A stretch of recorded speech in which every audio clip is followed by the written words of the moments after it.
In the class group chat late at night, someone suddenly brought up a trending topic. Everyone, sum up your high school life in 3 keywords. Selena, the former school beauty who had been silent for years, suddenly appeared, vibrant, passionate. After a pause, she added, and Marcel. It was like tossing a stone into a still lake, stirring up waves. They had once been the most unforgettable what could have been couple at Chengming High, a rebellious boy and a gentle, elegant school beauty, loving each other with sincerity and intensity. Yet, in the height of summer at graduation, it ended in regret. All their classmates had been witnesses to that bittersweet love story, including me. I glanced at Marcel, asleep beside me. The once unruly, defiant boy had shed his sharp edges and become my husband. Reserved, composed, and he doesn't love me. That thorn buried deep in my flesh for years seemed to ache faintly again. Chapter 1.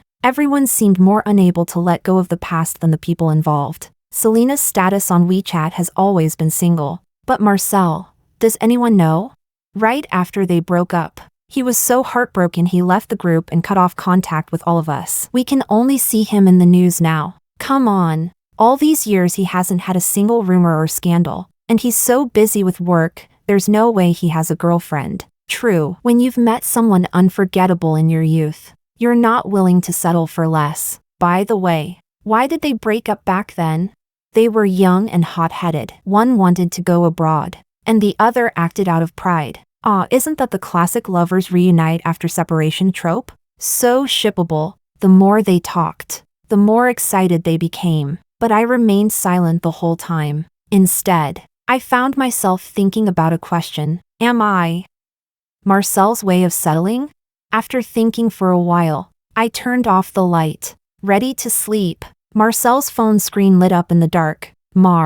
I'm back. No contact name, but only Selena calls him March. At that moment, he was sleeping soundly. As usual, his hand rested on my lower abdomen, through the thin fabric of my nightdress. The wedding ring on my ring finger felt especially cold tonight. The discomfort made me inexplicably uneasy, so much so that I instinctively wanted to delete the message. I know his phone password, but I stared at the lock screen for a full 2 minutes before putting it down. I did nothing. Sneaking around like that felt pointless. Marcel would never indulge me the way he indulged Selena. Back in high school, I had seen Selena sulk because a younger girl kept aggressively pursuing Marcel. He handed her his phone, a faint smile at the corner of his lips. Jealous? I already rejected her friend request. Have mercy on me. All right, princess. If you're still not reassured, check my chat history all you want. Delete any girl you don't like.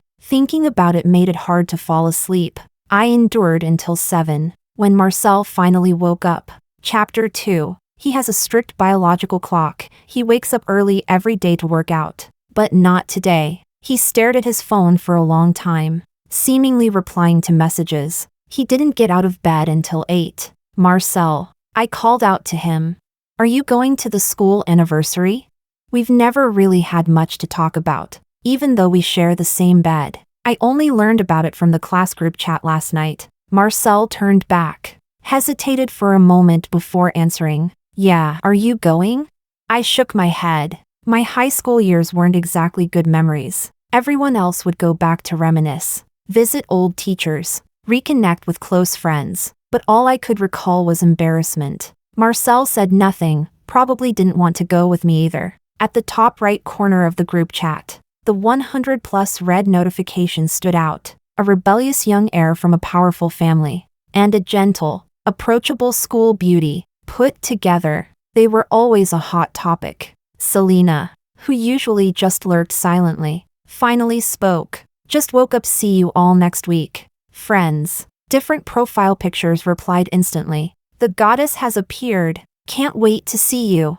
So you must have seen everything we talked about last night? We thought you had muted the group ages ago. Why does this feel like fans of a ship getting caught talking right in front of the actual people? Awkward. Selena replied with a cat waving emoji. It's fine. I actually found it pretty interesting. That response was a bit hard to read. No one pressed further and the discussion continued. By the way, is Marcel really coming to the school anniversary? From what I see in the news, He's flying all over the world. Would he really show up for something as small as a ribbon cutting?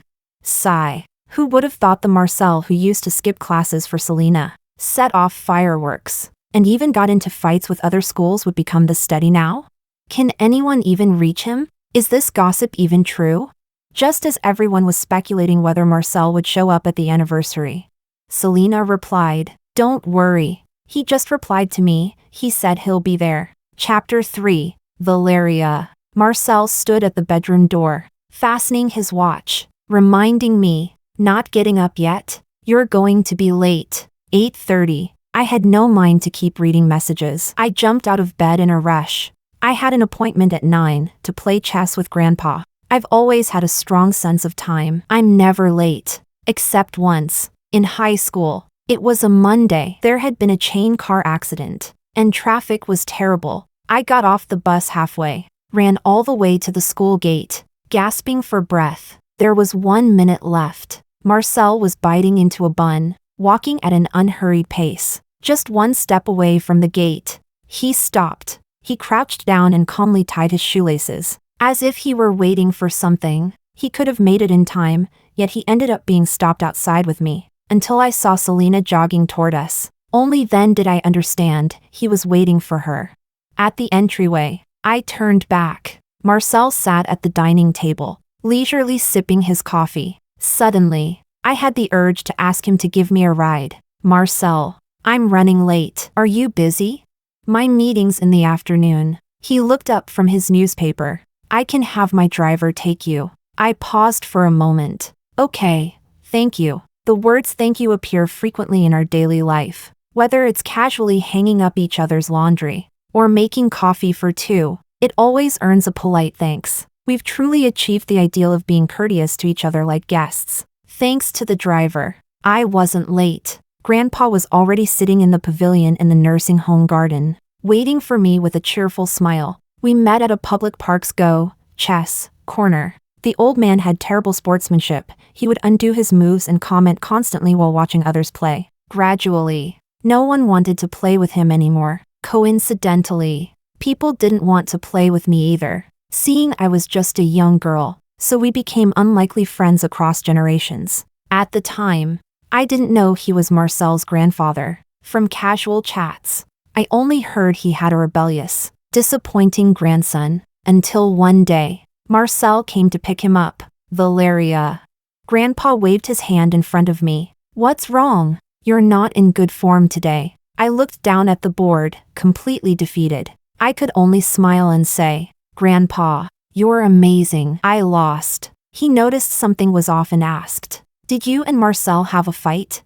I shook my head. "Let alone a fight, we've never even had an argument." "Marcel, that kid, he's a bit slow when it comes to feelings. I'll talk to him later." The word slow felt oddly amusing when used for Marcel. Back in high school, he had carried countless girls' secret crushes. Good family background. Every move he made fit the most popular label of the time: tall, rich, and handsome. More importantly, he was a hopeless romantic. On Christmas Eve, just to give Selena an apple without embarrassing her, he gave apples to the entire school. On New Year's Eve, he skipped evening study hall just to set off fireworks for her outside the classroom window. I received an apple. I watched the fireworks. All thanks to Selena. My thoughts were a mess. And then, in a fleeting moment, something clicked in my mind. An explanation for my strange behavior since last night. I was afraid. Chapter 4. I've always been someone who waits. Waiting for the supermarket's late-night discount section at 8:30. Only for everything to be snatched up by others. Waiting for a bus that had already stopped running. Until night fell and I finally realized I had to walk home. Waiting through wave after wave of adoptive families at the orphanage until I grew up. And no one ever chose me. Out of habit. It seems I've started waiting again. Waiting for Marcel to rekindle things with his first love. Then passively accepting a divorce. In the past, my waiting was numb and dull. But this time, I was afraid. At some point, a person has to be brave. So for the first time, I went to Marcel's company. Along the way, I rehearsed countless times what I wanted to say. "Do you still like Selena? Are you planning to get a divorce?" But I was stopped at the lobby. The receptionist wore a polite smile. I'm sorry. Visitors need to make an appointment 1 week in advance.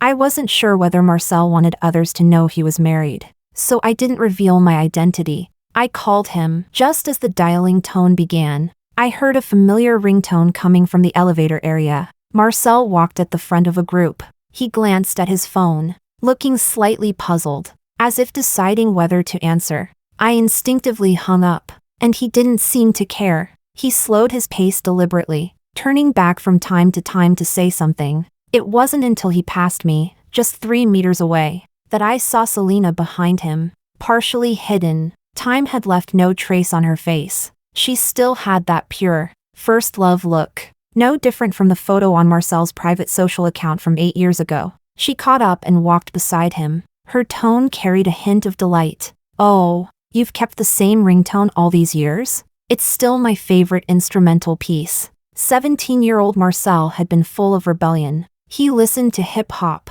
reggae, rock, electronic music. But Selena was different. She loved instrumental music. Marcel's taste in music had changed because of her. Perhaps this was the mark love had left on him. Even now, the habit remained. Only after they walked away did the receptionist call out to me. Ma'am, as you can see, President Marcel already has an appointment. If you need anything, you can schedule through the executive office. I forced a smile. Thank you, that won't be necessary. I felt so exhausted, even my eyes stung. I thought maybe if I went home and slept, I'd feel better. But the group chat kept buzzing nonstop. Guess who I just ran into at a restaurant? Marcel and Selena.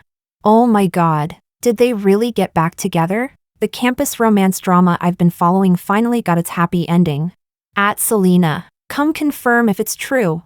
Selena replied with a photo. Floor-to-ceiling windows, Western cuisine, and a man. His face wasn't visible, but from the defined veins on his toned forearm, it wasn't hard to recognize him. She added a caption. This restaurant is really good. Recommend it to everyone. No direct response, but anyone with eyes could understand. I zoomed in on the photo, then zoomed in again. Marcel's hands were beautiful, slender, with distinct joints. When he adjusted his glasses, turned the pages of a book, signed documents, I always found myself watching them, so it wasn't hard to notice. His wedding ring was gone. Chapter 5. Marcel came back early. Instead of going straight to the bedroom, he went to the balcony to smoke. He had quit smoking after we got married, but seeing Selena again seemed to have unsettled him. After his shower, he came up behind me and wrapped his arms around me. Other than in bed, we had never had this kind of purely intimate physical contact. He asked in a low voice, should we talk? Talk about what? Divorce? My breath hitched, and my body stiffened involuntarily. Forget it. He changed the subject. Why did you call me today?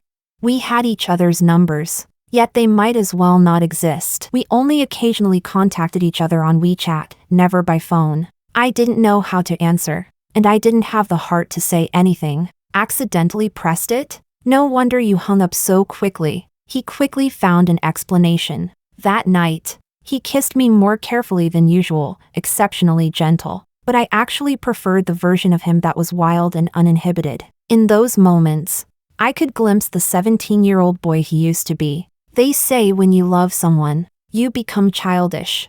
I had seen him mess up the hair of the girl he loved like a playful prank, smiling with reckless joy. I had also seen him stand up for her, fighting until he was battered and bleeding. But in front of me, he never showed his emotions, always distant and composed, because I had seen how he loved someone. I understood clearly. Marcel did not love me. I didn't know what to do, and I had no friends or family to confide in, except Grandpa. That afternoon, I sat in silence, staring at an unsolvable Go board. There's a saying in Go, do not chase victory greedily. When in danger, be willing to abandon. I wondered whether marriage followed the same principle. I asked Grandpa, if it can't be solved, what should I do? He smiled, then swept the board into disarray. Then overturn it. Yes, then let it go. Autumn was approaching. I didn't switch out the seasonal clothes in the wardrobe. My body wash was almost empty. I didn't stock up during sales. The books I bought, I packed them all into boxes. Marcel looked at the half-empty bookshelf, puzzled. Where are your books? I've finished them anyway. I'm planning to donate them to an orphanage. I lied. I just didn't want to be in a rush when I left. So I started preparing early. I had even rehearsed the words for divorce hundreds of times. That night, he was working in the study. I stood outside, took 3 deep breaths. Before finally turning the doorknob, Marcel was sitting at his desk, holding a phone in one hand, rubbing his temple with the other. He looked a little tired, his voice even softened. Selena, anything on my end can be handled anytime. It's been too long. I don't want to wait any longer. I didn't have the courage to listen any further. I quietly stepped back and gently closed the door. I found myself a little ridiculous. Marcel was more anxious than me, and also more composed. For me, divorce was something extremely serious. I needed to prepare myself mentally, and bring it up at the right time, under the right circumstances. But he didn't seem to care. Perhaps he was just waiting for Selena, waiting for the moment they got back together. And then he would inform me of the divorce, neatly taking care of me. Maybe I was overthinking it, taking this marriage, this unspoken understanding between us, far too seriously. That night, I still brought up divorce, at the most abrupt moment, in the most casual tone, while Marcel was kissing my ear, lost in the moment. I turned my head slightly, my expression calm. Marcel, let's get a divorce. Chapter 6. His burning lips came to a halt. In the darkness, Marcel lifted his head, his expression unreadable. His voice turned cold. What did you say? I spoke each word slowly and clearly. Divorce. Click. The lights came on. Marcel sat up straight and said, Valeria, we need to talk. I didn't know what he wanted to talk about. Property division? Or keeping it from Grandpa for now? But all the courage I had tonight was only enough to get that one word out. As for the rest, I didn't want to discuss it now. Have your legal team draft the agreement. I'll accept all the terms. After saying that, I turned over, my back facing him. I thought I heard a faint sigh. Then he got up and left the bedroom. That night, without Marcel beside me, I didn't sleep well. I dreamed of the past again. It had been a long time since I last thought about who I used to be. Maybe because I was afraid of the awkwardness of him not remembering me. Or maybe because bringing it up would inevitably involve Selena. Marcel never asked about my high school years. I wasn't like him, someone everyone noticed. Nor was I like Selena, someone everyone liked. I was just invisible. When people first found out I was an orphan, there were subtle, lingering looks. When they saw me drinking boiled tap water, there were faint, dismissive smirks. I could endure those small blows to my self-esteem. The turning point came when I once bought food for my roommates. Using my meal card, it cost 5 yuan and 50 cents. She gave me 5, and I simply said, there's still 50 cents. That was enough for me to become someone who nickel-and-dimed everything in their eyes. She grew up in an orphanage, of course she's calculative. No social awareness. No wonder we don't like her. If she were likable, wouldn't she have been adopted long ago? From whispered gossip behind my back, to being deliberately ignored, to being excluded in cliques, when I was called on in class, it drew quiet laughter. 4 paired sit-ups. I had no partner. In group photos, I always stood at the edge.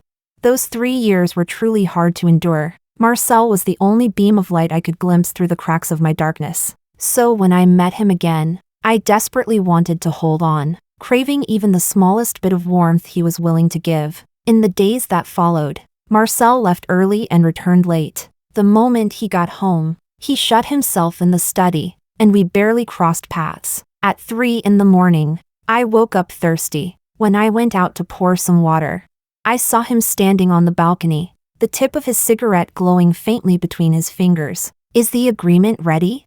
He stubbed it out, looking at me with a calm expression. Then he said nothing, just walked past me without even glancing sideways. Returning to the study, the ashtray on the balcony was almost overflowing. I didn't know what was troubling him, and I didn't want to guess anymore. Chapter 7. 3 days before the school anniversary, the class monitor started counting attendees in the group chat. Everyone except me responded. After lurking silently for so many years, I was finally noticed. At V, are you even in our class? Did you get added to the wrong group? Definitely not. When we graduated, I added everyone in the class, but I never had her as a friend. Wait, could it be Valeria? Did we even have someone like that in our class? The one who stole money. The accusations and contempt, so vivid in my memory, surged back like a tidal wave. It was during a PE class. I was on my period, so I had taken leave and stayed in the classroom to study. Marcel, as usual carefree, had stayed behind too, sleeping at his desk. When everyone came back, someone said the money they left in their drawer was gone. It was still there before we went to PE. All eyes, without exception, turned toward me. She was the only one in the classroom. If it wasn't her, who else could it be? Besides her, who in our class would even bother with a few hundred yuan? Petty thief. The shampoo I left in the dorm used up way too fast before. I bet she used it. I bit my lip hard. It wasn't me, but no one wanted to listen. During all of this, Marcel had been lying there, catching up on sleep, until someone suddenly swept all the books off my desk. About to search me, he slowly sat up. His voice was lazy. What's all the noise about? Didn't she just say it wasn't her? But she was the only one here just now. Marcel clearly hadn't slept well. His eyes were half-lidded, his tone impatient. He spread his hands and raised an eyebrow at the person. I was here too. Go on. Search me. But who would dare search Marcel? He had always been well-liked in class, though he wasn't close to everyone. Whenever someone needed help, he would step in, having his sleep interrupted. He rarely showed such irritation. The farce finally came to an end. The real culprit was never found. Yet even now, 8 years later, they were still so certain it had been me. I was about to leave the group chat, but then I received a friend request. It was Selena. Just as I was wondering why, another request followed immediately. This time, there was a message attached. I know about your relationship with March. Chapter 8. The day before the school anniversary, Selena asked to meet me. After all these years, I had become more cheerful than before, more open, even prettier. But in front of her, I still felt inferior. She arrived earlier than me. The moment she saw me from afar, she stood up and waved. She greeted me warmly, smiling, saying it had been a long time. Gentle, friendly, and so beautiful it was hard to look away. In 3 years of being classmates, we had barely spoken, and now, we were sitting across from each other because of a man. I didn't know what to say. Fortunately, Selena broke the silence first. Most people don't remember you, but I do. You liked Mar back then, didn't you? The cup I had just picked up froze midair. I didn't answer. She continued. A girl's intuition is very accurate. Every time you secretly glanced at Mar, trying to be subtle, I noticed. The embarrassment of being exposed surged up, but I quickly sorted it out in my mind. Liking Marcel wasn't a crime. I hadn't done anything wrong. Why should I feel ashamed? So I simply admitted it calmly. Yes, I liked him back then. She paused for a moment. Then her smile deepened. Don't misunderstand. I don't mean anything by it. Let me guess, was the moment you started liking him when you were accused of stealing money? I even asked him back then why he helped you out. Do you know what he said? I suddenly looked up, meeting her gaze, unhurried. She took a sip of her coffee before saying, he answered, who is Valeria? It turned out that day we had an argument. He was in a bad mood and just vented randomly. He didn't expect it would happen to help you. But I understand you. It's only natural to like March. Back then, there were countless girls chasing after him. I don't even know how many love letters I threw away. You didn't do anything at all, honestly. That's quite admirable. Self-awareness. She didn't finish the sentence, instead changing the topic. When we met again recently, Mar was the one who told me you two were married. I already knew that. Who else could it have been but Marcel? No one else knew about our relationship. When we broke up, I told him to wait for me, at most 6 years. I'd come back after finishing graduate school. You two got married right after those 6 years, didn't you? Yes, 2 years ago, under Grandpa's arrangement. We both tacitly agreed, skipped all the formalities. No ceremony. We just registered our marriage at the Civil Affairs Office. I had thought of it as a gift from fate to my barren life. But it turned out to be Marcel. After waiting 6 years, settling in disappointment, I broke my promise. I can't blame him. Selena sighed softly. After knowing it was you, my feelings were a bit complicated. On one hand, I felt a little guilty toward you. What Mar did wasn't right, of all people. He dragged a former classmate into the emotional mess between us. How could that not be a way to get back at me? On the other hand, I also felt a bit relieved. She looked at me with sympathy. Luckily it was you, not some woman truly worthy of him. Otherwise, I might have been afraid he'd fall in love with someone else. Selena was still smiling, but her words were sharp. And suddenly, I found a bit of courage. Why did you come to see me today? Her tone was sincere. Valeria, I know you must feel terrible right now, but as an old classmate, I can't just watch you stay in the dark and waste your future happiness. Whether you believe it or not, I don't believe it. I cut her off firmly. Chapter 9. Selena looked a little surprised. I don't know what your purpose is in coming to see me today, but it's definitely not for my good. You've said so much, hinting and implying. It only proves one thing. I finished the last sip of my coffee, picked up my bag, and stood up. Deep down, you're not that confident in your own relationship either. After saying that, I didn't look at her expression again and left. Behind me, Selena's voice rose. Of course I'm confident. Back then, the breakup was my fault, but Mar said he doesn't blame me anymore. Don't you understand what that means?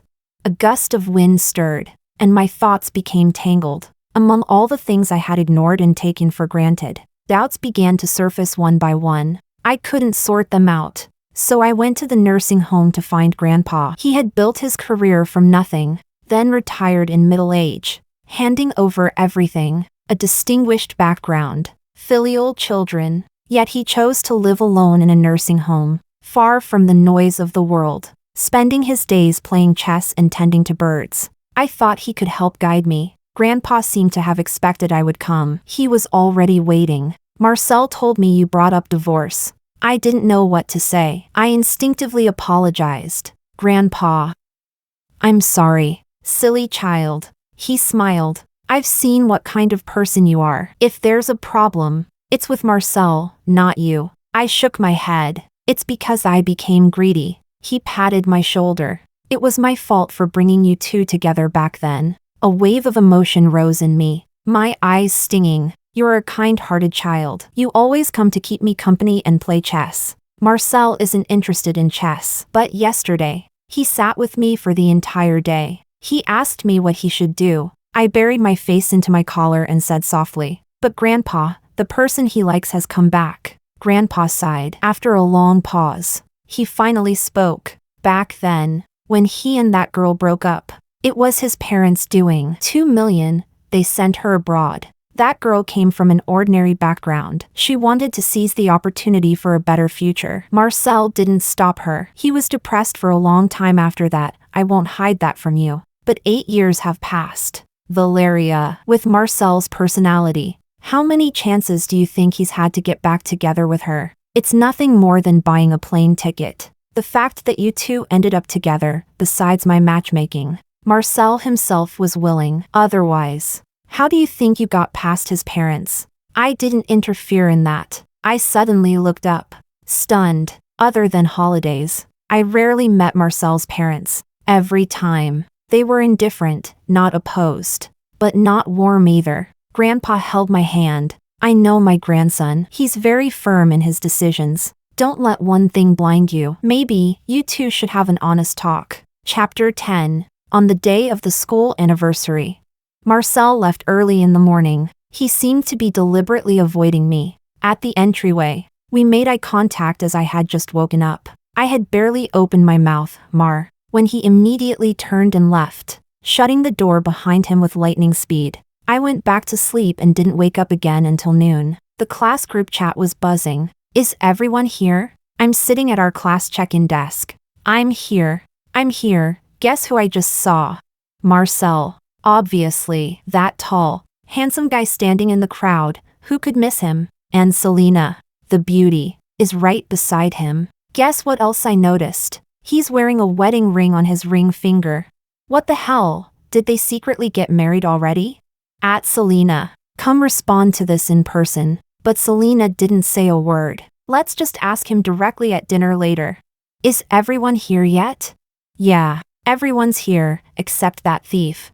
I got up, washed my hair, did my makeup, and stood in front of the wardrobe, picking through clothes. In the end, I chose a champagne-colored silk dress. Marcel had brought it back casually during a business trip to Australia last year. I didn't know whether he picked it himself, or if it was chosen by his ever-efficient assistant. I had never worn it before, never dared to. I was afraid it wouldn't look good on me and would disappoint him. And I was afraid he wouldn't even remember it, disappointing myself instead. The first time I put it on, standing in front of the mirror, I realized it suited me perfectly, which just goes to show, you never know until you try. By the time I arrived at the school, the ribbon-cutting ceremony had just begun. I spotted Marcel immediately. He was still the center of attention, standing beside the principal, composed and distinguished. Some classmates, sharp-eyed, began to sneak glances at me. She looks familiar, isn't that Valeria?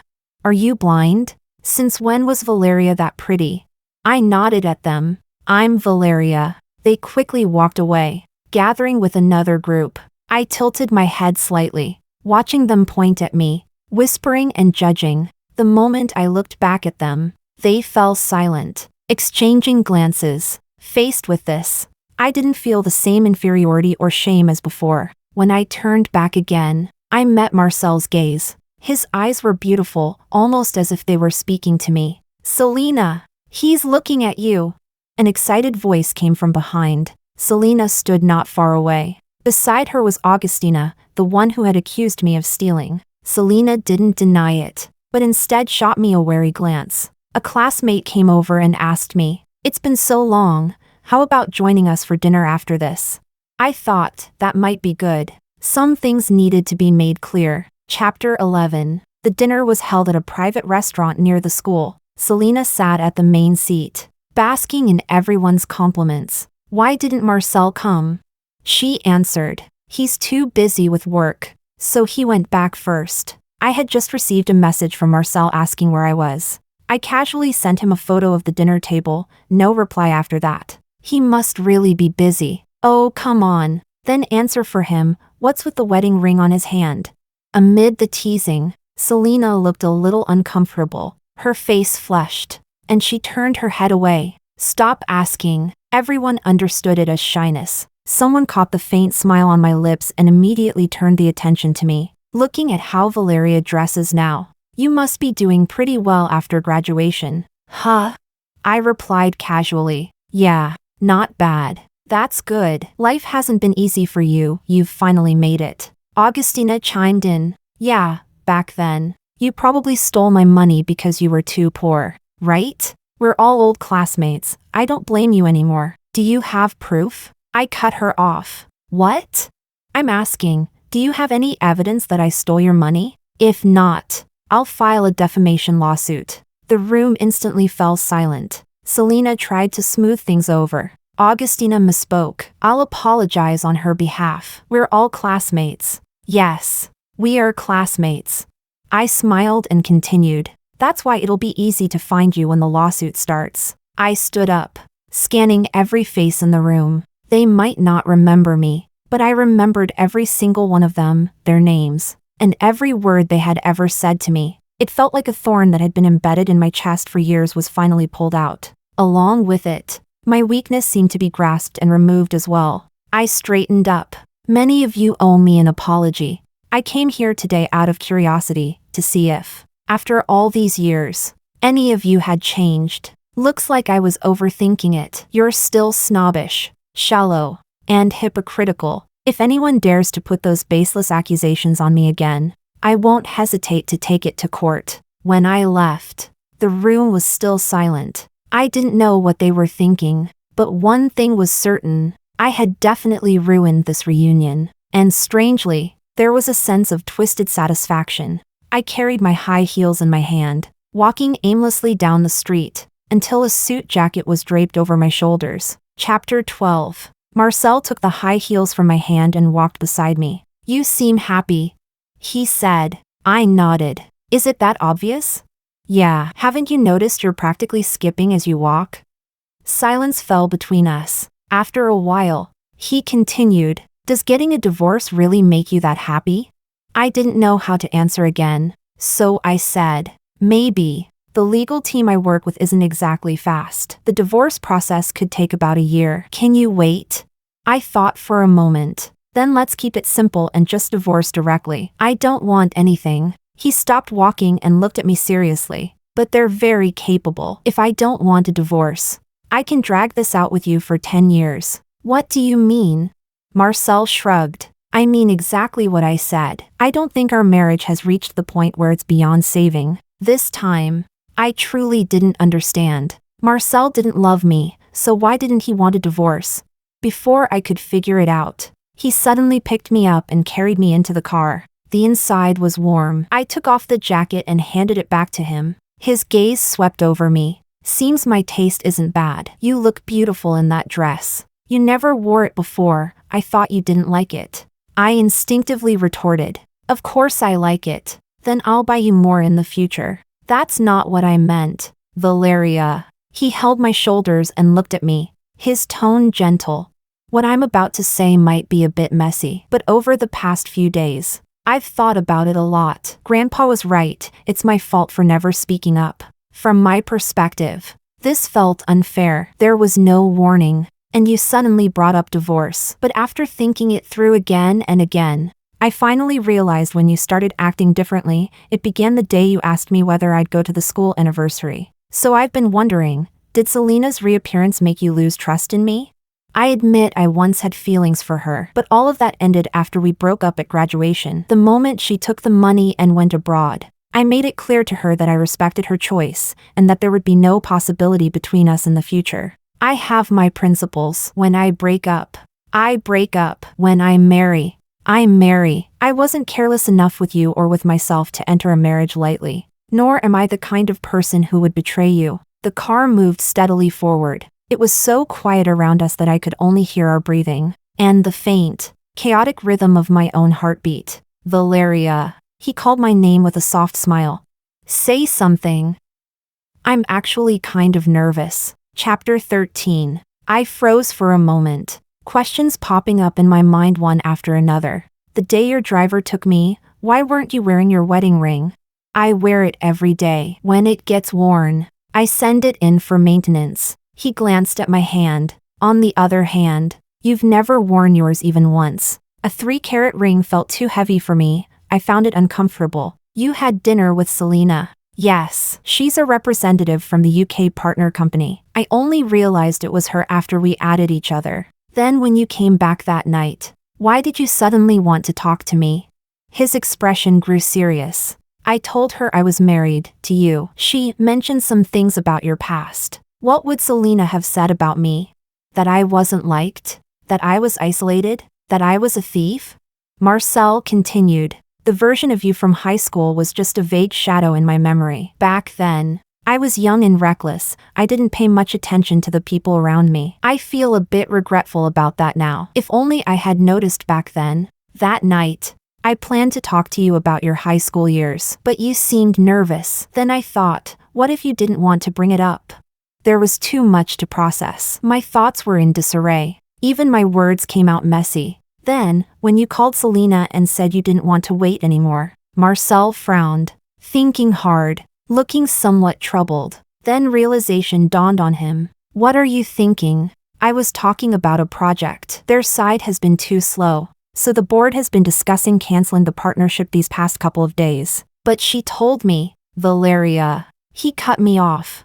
"I don't know what misleading things she told you, but I can promise you this, I never expressed even the slightest hint of ambiguity or any intention of getting back together." The air conditioning felt too warm. It made my mind feel hazy. Marcel took my hand gently. The newly polished wedding ring no longer felt cold. "So, we're not getting divorced, right? I have my principles. You know, if you bring it up again, I'll struggle a bit harder to stop you." I said, "I Don't know, he replied. That's okay. Take your time.